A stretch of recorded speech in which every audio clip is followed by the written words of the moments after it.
The screech of tires echoed through the empty parking garage as Marcus Thompson sprinted toward the overturned luxury sedan, its engine smoking and headlights flickering like dying stars. Inside, he could see an elderly white man trapped behind the steering wheel, blood trickling down his forehead, unconscious and helpless. What Marcus didn't know in that heart-stopping moment was that this man had spent decades building an empire while actively working to keep people who looked like Marcus out of opportunities, out of neighborhoods, and out of hope. But in the face of human suffering, none of that mattered. If this story moves you, please take a moment to like this video, share it with someone who needs to hear it, comment below with your thoughts, and don't forget to subscribe to Billionaire in Love for more inspiring content that will change how you see the world. Marcus was 17, walking home from his part-time job at the local grocery store where he stocked shelves for minimum wage, helping his single mother pay the bills. The parking garage was a shortcut through the affluent downtown district, a path that took him through a world he'd only ever observed from the outside. Designer cars, expensive restaurants, people in suits who never seemed to notice him except to clutch their purses a little tighter or cross to the other side of the street. The accident had just happened. The billionaire's Bentley had hit a patch of oil, spinning out of control and flipping twice before coming to rest upside down. Other pedestrians had gathered at a safe distance, some recording with their phones, others calling 911, but no one was getting close enough to help. The car could explode at any moment, and everyone knew it. Everyone except Marcus, whose mother had raised him with a simple principle that she repeated every morning as he left for school. Baby, we don't get to choose the color of our skin, but we get to choose the content of our character every single day. Without hesitation, Marcus dropped his backpack and rushed toward the wreckage. The driver's side door was completely crushed, but the passenger side was accessible. He could smell gasoline now, see it pooling beneath the vehicle. His hands shook as he tried to force open the door, using every ounce of strength his lean frame could muster. The metal groaned and finally gave way. The man inside was Harold Whitman, though Marcus had no idea he was looking at one of the most powerful and controversial figures in the city. Whitman owned construction companies, real estate developments, and had a well-documented history of discriminatory practices. He'd been sued multiple times for refusing to hire black workers, for steering black families away from his developments, and for making donations to organizations that fought against civil rights legislation. His name was synonymous with old money racism disguised as business acumen, but bleeding and broken in that car, he was just a human being in need of help. Marcus carefully checked Whitman's pulse, remembering the CPR training he'd received in health class. The man was alive but barely conscious. The smell of gasoline was getting stronger. Marcus knew he had maybe minutes before the situation became catastrophic. He unbuckled Whitman's seatbelt and began the delicate process of extracting him from the wreckage, talking to him the entire time. "Sir, can you hear me? I'm going to get you out of here, but I need you to try to stay awake, okay? What's your name?" Marcus's voice was steady despite his racing heart. Whitman's eyes fluttered open, unfocused and filled with pain. He looked at Marcus, and even in his disoriented state, something flickered across his face. Fear, perhaps, or confusion. Here was this young black man, face inches from his own, holding his life in his hands. "Please," Whitman whispered, the word barely audible. "I've got you, sir. I'm not going anywhere." Marcus positioned himself to lift the older man, whose considerable weight made the task even more challenging. Step by step, Marcus dragged Whitman away from the vehicle, his muscles burning with the effort. Other bystanders finally rushed forward to help once Marcus had done the dangerous work of extraction. Just as the paramedics arrived, the Bentley erupted in flames behind them. If Marcus had hesitated even 30 seconds longer, Harold Whitman would have died in that car. The next few days were a whirlwind Marcus never could have anticipated. The story hit local news first, then national media. Teen hero saves life in dramatic car rescue, read the headlines. Marcus found himself thrust into a spotlight he'd never wanted, giving interviews and being called a hero when he insisted he'd simply done what anyone should do. But Harold Whitman's recovery brought revelations that would change both their lives forever. 3 weeks after the accident, Marcus received an unexpected visitor at his family's modest apartment. Harold Whitman, still bearing the scars from the crash, stood at their door wearing a simple sweater instead of his usual expensive suits. He looked smaller somehow, humbled in a way that seemed to have aged him and made him more human. Marcus's mother, Diane, answered the door with suspicion. She recognized Whitman from the news coverage, but she also knew his reputation in their community. This was the man whose companies had gentrified their neighborhood, pricing out families who'd lived there for generations. The man whose urban development projects never seemed to develop anything that benefited the people who actually lived in those urban areas. Mrs. Thompson, Whitman began, his voice carrying none of the commanding presence he was known for in boardrooms. I came to thank your son properly and, too, to apologize. The conversation that followed would later be described by Marcus as the most uncomfortable and transformative 3 hours of his young life. Whitman didn't try to excuse his past actions or minimize the harm he'd caused. Instead, he spoke with brutal honesty about the racism that had shaped his world, the fear and ignorance that had driven his business decisions, and the cognitive dissonance he'd lived with for decades. I spent my whole life believing that people who looked like Marcus were different from me, Whitman said, tears streaming down his weathered face. I told myself stories to justify keeping them out, keeping them down. But when I was dying in that car, looking up at your son's face, all I saw was kindness. All I felt was his determination to save me, even though he had every reason in the world to walk away.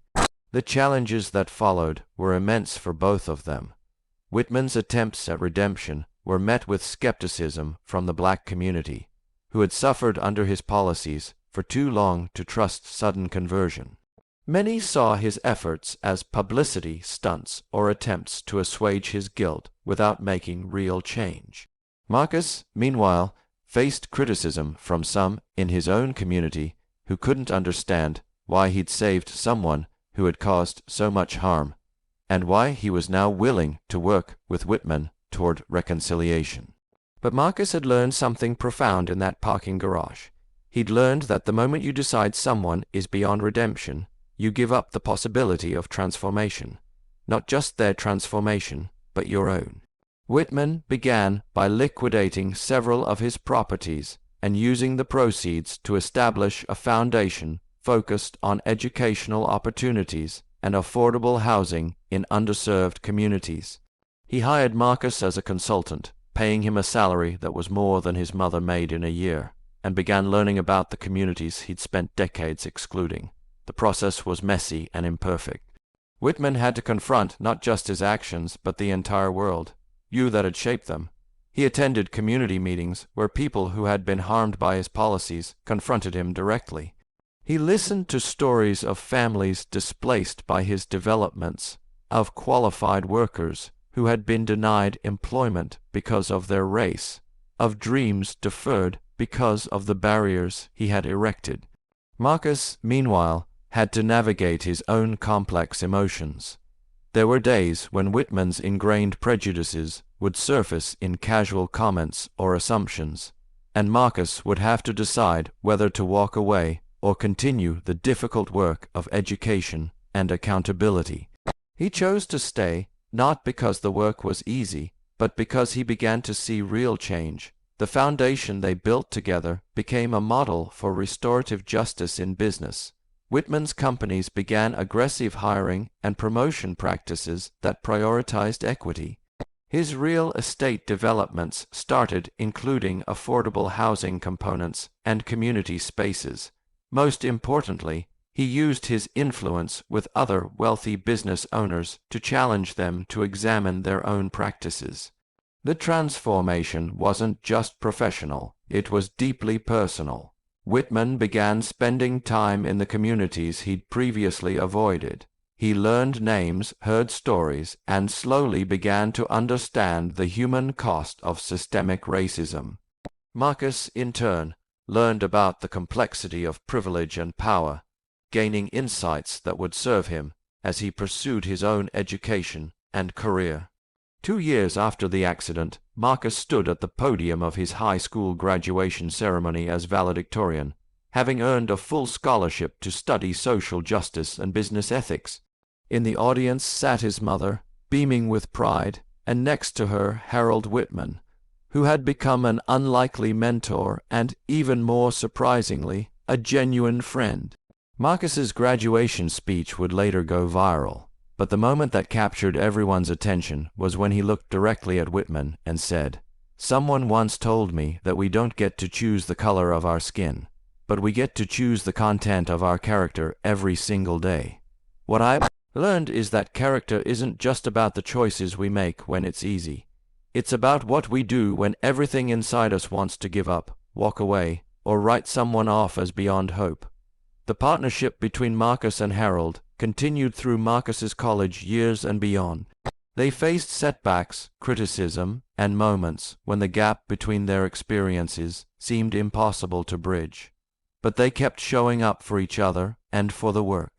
By the time Marcus graduated from college, their foundation had built 12 affordable housing complexes, provided scholarships to over 200 students, and helped launch dozens of minority-owned businesses.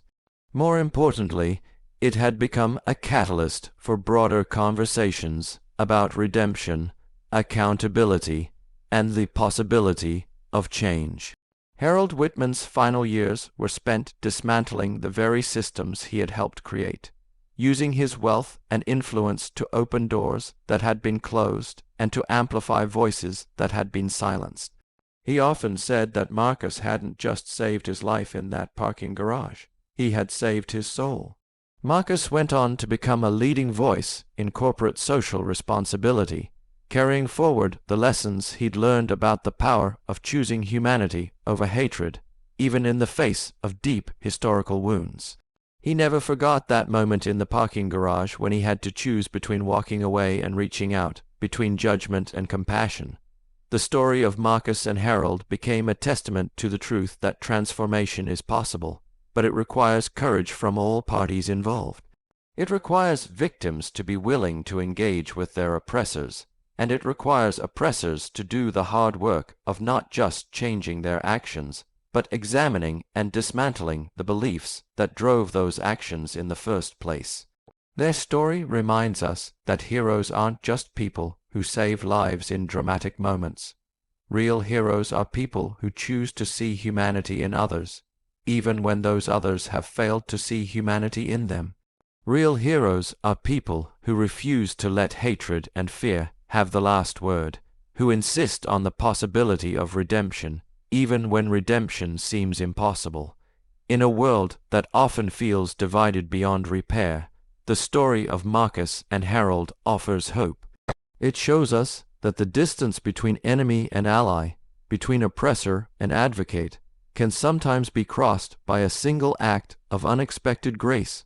It reminds us that every person has the capacity for both tremendous harm and tremendous healing, and that our choice about which capacity to nurture can change not just our own lives, but the lives of everyone around us. The young man who risked his life to save a stranger in a burning car could never have imagined that this single act of courage would ripple outward to touch thousands of lives. But that's the power of choosing love over fear, action over indifference, and hope over despair. In the end, Marcus didn't just save Harold Whitman's life. He showed all of us what it means to save each other. If this story has touched your heart, please take a moment to share it with someone who needs to hear this message of hope and transformation. Like this video if it moved you, leave a comment sharing your thoughts about redemption and second chances, and subscribe to Billionaire in Love for more stories that remind us of the best of humanity. Your engagement helps these important messages reach the people who need them most. Together, we can spread more light in this world.